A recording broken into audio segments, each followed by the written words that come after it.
Avaliação em matemática partindo do paradigma da complexidade. Este é um projeto de doutorado que tem como problema, que parte do problema que os professores de matemática não possuem um olhar conjuntural sobre o ato de avaliar. Então, como objetivo, nós buscamos analisar a contribuição de um programa de estudos alicerçados no paradigma da complexidade na construção deste olhar conjuntural do professor de matemática sobre o ato de avaliar. E sobre isso que nós iremos nos deter a seguir. Rapidamente, nós gostaríamos de dizer que o curso estava previsto para acontecer na modalidade presencial, mas em virtude dos casos de Covid, ele teve que sofrer adaptações e ser oferecido na modalidade EAD, dentro do ambiente Moodle, né, com metodologia MOOC. O curso contou com 186 inscrições em menos de um mês de divulgação. Os colegas aptos a frequentar o curso foram 153. Nós tivemos muita procura de outras áreas do conhecimento, né? Só que, como está previsto, o curso era para ser oferecido para os colegas de matemática. Destes 77 efetuaram a sua matrícula, obtivemos 17 abandonos, 28 infrequentes, pessoas que cursaram metade ou mais da metade do curso, mas que, em virtude dos seus compromissos profissionais e da própria pandemia, acabaram por não concluir. E tivemos, felizmente, 32 pessoas que chegaram até o final do curso, colegas que chegaram até o final do curso. Bom, sobre o curso. Está escrito na LDB, Lei de Diretrizes e Bases da Educação Nacional aqui do Brasil, no capítulo 2, seção 1, artigo 24, inciso 5, a linha A. A verificação do rendimento escolar observará o seguinte critério: a avaliação contínua e cumulativa do desempenho do aluno, com prevalência dos aspectos qualitativos sobre os quantitativos e dos resultados ao longo do período sobre os de eventuais provas finais. Nós nem vamos falar sobre a avaliação contínua e cumulativa, poderíamos nos reportar a Charles Radi, mas nós destacamos aqui duas frases: a prevalência dos aspectos qualitativos sobre os quantitativos e dos resultados ao longo do período sobre os de eventuais provas finais. Todo profissional da educação, mais especificamente falando dos profissionais da área da matemática, deve ao menos ter lido ou estudado uma vez na vida esta lei. Mas a pergunta é, por que não a segue? E se não a segue, segue o quê? E por que segue outra coisa? Bom, ainda no capítulo 2, da seção 1, do artigo 24, inciso 5º, agora na linha C, está escrito: possibilidade de avanço nos cursos e nas áreas mediante verificação do aprendizado. Destaque aqui para a fase, verificação do aprendizado, o que é muito comum de ser confundido com avaliação da aprendizagem. Isso não está escrito na lei. A LDB, então, nos possibilita pensar a avaliação desde uma perspectiva complexa, abandonando o pensamento linear de causa e efeito que por si só é reducionista. A LDB nos possibilita um olhar conjuntural sobre a avaliação. A LDB nos possibilita deixar de avaliar somente o aluno e a sua produção. Abandonar o pensamento linear de causa e efeito, de que estudou, passou, ou do estilo só não passa comigo quem não quer. Isso é muito simplista, é um pensamento muito simplista. Então, o que nós postulamos para os nossos colegas de área realmente não é uma coisa muito fácil.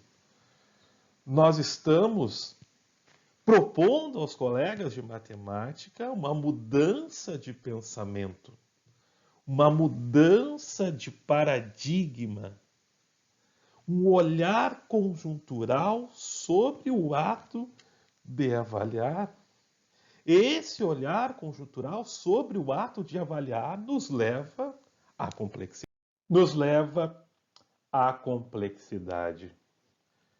Quando nós pensamos em avaliação, deveríamos estar pensando em categorias conceituais.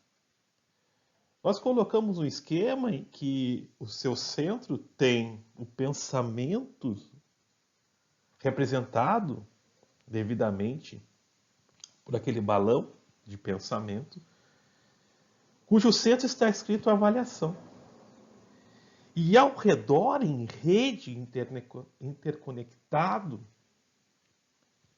estão as categorias conceituais que nós deveríamos analisar, que é o aluno, a produção do aluno, o conhecimento do aluno, docente, nós como professores, né? Nós oportunizamos o conhecimento, nós compartilhamos o conhecimento de maneira adequada. Tem instituição, tem contexto social que não está alheio ao aluno. Tem as políticas educativas da escola, tem a comunidade que essa escola está inserida, suas representações sociais, uma série de categorias conceituais que não podem ficar de fora do ato de avaliar. Sobre essas categorias conceituais, é importante salientar que Norberto Boggino, um escritor argentino, ele dizia que existiam dimensões de análises em rede com categorias conceituais. Conversando com um autor, que por sinal é meu orientador, nós chegamos a uma conclusão que seria melhor conceituar como categorias conceituais primárias e categorias conceituais secundárias. Porque as categorias conceituais são passíveis de análise. O que eu quero dizer com isso? Quando eu penso na avaliação, eu penso no aluno, eu penso no docente, eu penso na instituição, eu penso na comunidade. Essas categorias conceituais primárias, para mim, cada uma dessas categorias geram e estão em rede com outras categorias conceituais que nós dizemos que nós chamamos categorias conceituais secundárias. Vejamos, quando se pensa na categoria conceitual primária, estratégia didática, veja que eu optei por não falar dos docentes, porque os mesmos se sentem sempre culpados, e troquei do meu primeiro slide a categoria conceitual docente por estratégia didática, para não melindrá-los. E nas estratégias didáticas, que é para nós uma categoria conceitual primária, nós temos categorias conceituais secundárias que são a escolha do professor sobre a aula expositiva ou não, a preparação das perguntas, a avaliação dos resultados em aula, o planejamento e sequência da explanação, o ritmo da turma, a preparação da aula, recursos, com recursos, sem recursos. Então, tudo está em rede, com uma categoria conceitual primária. Sejamos claros, temos categorias conceituais primárias em rede com categorias conceituais secundárias. E a pergunta é, dos professores de matemática, eu tenho que analisar tudo isso para avaliar? E a resposta é sim. Nós poderíamos falar da instituição, se possibilita reforço do contraturno, auxílio pedagógico, auxílio psicológico, qual o discurso didático da instituição, se tem assistência social, como nós temos problemas com alunos com assistência social sem dinheiro, sem suporte psicológico da família. E isso tudo está em conjunto com o ato de avaliar. Poderíamos também falar do contexto social, das crenças, cultura, situação econômica, lugar onde vive, família, marcas sociais. Mas nós somos levados a pensar tudo isso de maneira separada. A inclusão, a discriminação, o ensino, a aprendizagem, a avaliação. E esse olhar conjuntural aqui no Brasil sobre o ato de avaliar é mais ou menos feito nos conselhos de classe finais, onde se reúne todo o escopo diretivo da instituição. E ali procura-se convencer os professores de matemática a ter um olhar diferenciado sobre o aluno. Nós temos tantas coisas para falar e tão pouco tempo, 15 minutos é muito pouco tempo. Mas a avaliação não pode ficar restrita somente a ela.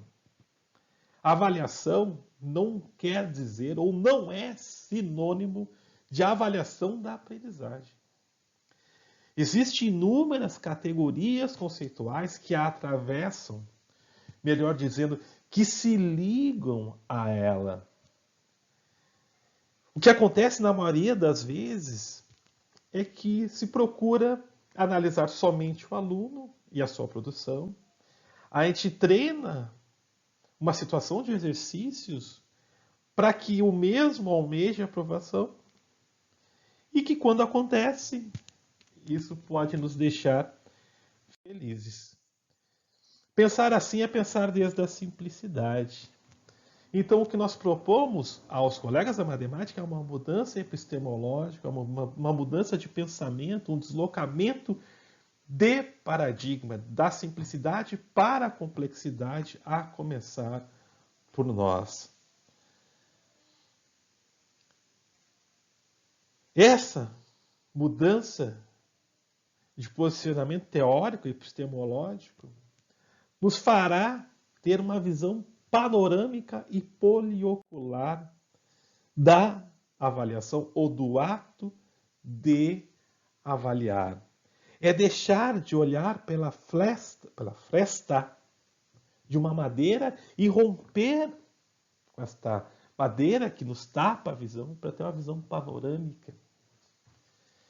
Então, para nós avaliar, sim, exige pensarmos em muitas categorias conceituais que se interrelacionam, que se retroalimentam, sempre em forma de trama.